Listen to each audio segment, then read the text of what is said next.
going to be talking about some do's and don'ts in the short-term rental industry, specifically Airbnb hosting, and we're getting to it right now.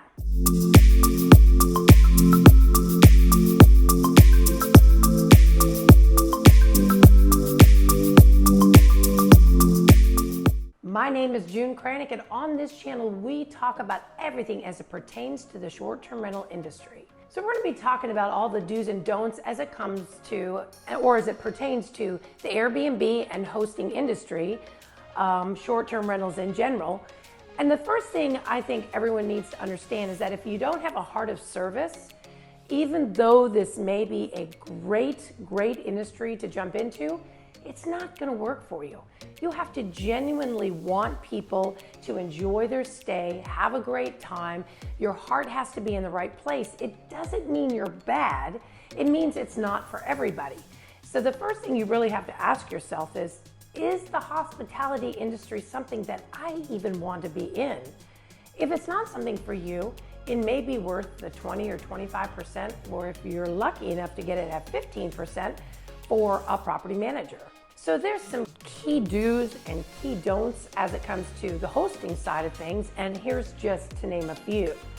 First and foremost, if you have way too many house rules, sometimes people have a book, and it's like, okay, so you can't wear your shoes in the house, and you can't do this, and you can't walk, you have to keep your socks on, and like, the thing to think about is people are on vacation. They want to relax, they want to enjoy.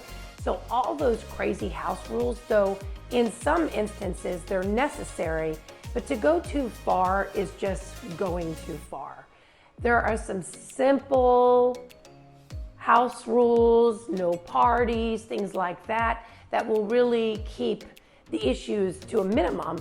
But having a book this thick of do's and don'ts, well, quite honestly, I wouldn't go. I don't want anyone to treat me like a child. So you want your hosting to be realistic. Again, this is a vacation and they're staying in a vacation property. The other thing is overselling your property is no bueno. I think one of the things that makes me the craziest in the real estate industry is when you see pictures of a house and you're like, wow, and your client's all excited, and you drive 40 miles one way with 5 different tolls, and you get there and the property is completely, what is the word for it? I have to think of the word. It's just misleading. It's completely misleading. When they do the wide lens camera and it looks like this huge living room, you get it and it's itty bitty teeny tiny. Who's gonna buy it? Well, the same thing goes for your property. If you oversell it, it will show up in the reviews. And the reviews are the lifeblood. It is everything in the short-term rental industry. So please, overselling your property, not good. Get a photographer that either focuses and specializes in short-term rentals, which there are such photographers, or maybe more of a lifestyle photographer. They know how to show different ambiances and parts of the property that make, that are really appealing to the eye, but don't oversell the property. You don't have to oversell your property unless it needs some work. And the reality of it is, it's easier to upgrade your property than to oversell it and hurt your reviews. Because if your reviews are no good, you'll lose your superhost status and people won't book. Too many cameras on your property? No. Now, you do want to have cameras. You don't want to have too many cameras. The truth of the matter is, cameras are necessary for occupancy violations and things of that nature and theft. But to over camera, well, first of all, it's against the law. Second of all, it's just creepy. And some people are very spooked by that. Again, you don't want to be irresponsible, but you don't want to overdo it because it gives the wrong vibe and it will go in the reviews. There's sound detection softwares and whatnot where you can detect if there's too much occupancy, if it goes up to certain decibels, you'll know if there's a party going on. Those types of things are necessary in order to manage your property effectively. Just don't overdo it.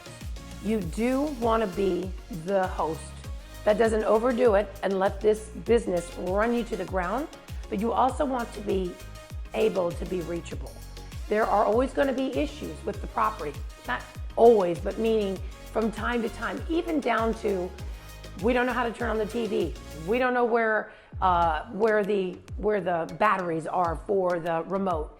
Things like that, as you start to have some flow in your business, you'll start to see little areas that you can put in a house book. Like this is how you turn on the TV. It sounds very simple, but sometimes, I mean, my gosh, there are remotes that are kind of complex. You got to turn this and that and the sound bar and whatever else. So you want to be reachable. That's another thing that people get hammered on in reviews is I reached out and they weren't available, which leads me to the next thing. You always want to be respectful, courteous, and professional and not be grouchy when they're annoying the heck out of you, asking you tons of questions. There are certain clients that are going to ask a lot of questions. There are certain clients that you never hear a word from. You got to kind of balance that out. But at the same time, you don't want to have an attitude. You don't want to have a tone. And if you're answering in a text, sometimes just putting like a smiley face or not a heart because they might think you're a creeper, but a smiley face so that they know that you're being kind and respectful. A lot of things can get misunderstood in a text message. I'm sure you've had that situation. I know I have tons of times. So make sure that the tone of the text message is polite and courteous. Another thing is you don't want to be automated to the point where you step away from the business completely, because no matter how great all of these tools are, all the automation tools and whatnot, it's still a human business. It's still people dealing with people. And there's something about that personal touch. You know, it's become rather competitive out there. I know I read about this one cabin where they get fresh eggs from the chicken every morning. I mean, you want to talk about going above and beyond. So it is not realistic to think I have 35 properties, I have 45 properties, I'm going to put them all on auto, you know, all on automatic or all on automated, and then I'm never going to have to deal with anything. Again, this is a people business. This is hospitality. So if that's not something that interests you, it may be in your best interest to get a property manager. Now, of course, the whole idea is to manage yourself up to a certain point. I think once you hit 10 properties, unless this is a full-time job for you, which it could easily be, you might want to get some help.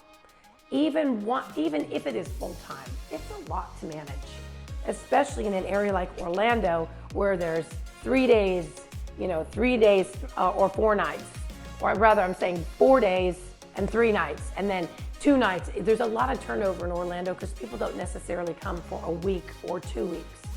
So keeping that in mind is probably a great idea. And you don't want to be the overly suspicious host where you always think somebody's trying to screw you over. The truth of the matter is there's really not many nightmare stories that I can tell you about properties. There just isn't. People, for the most part, get it. They know it's monitored. They know that Airbnb covers things. They know that if they get bad reviews as a guest, that they're not going to get to stay in other properties. Most people do not trash the place. Does it ever happen? Absolutely.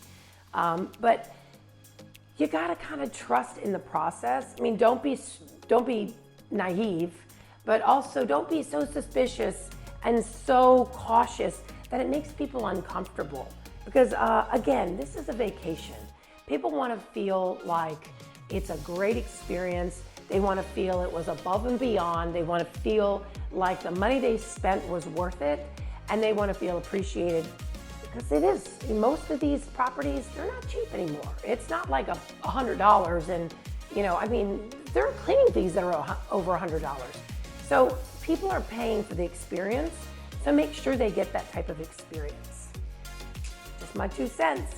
So today we were talking about the do's and don'ts of Airbnb hosting and VRBO hosting.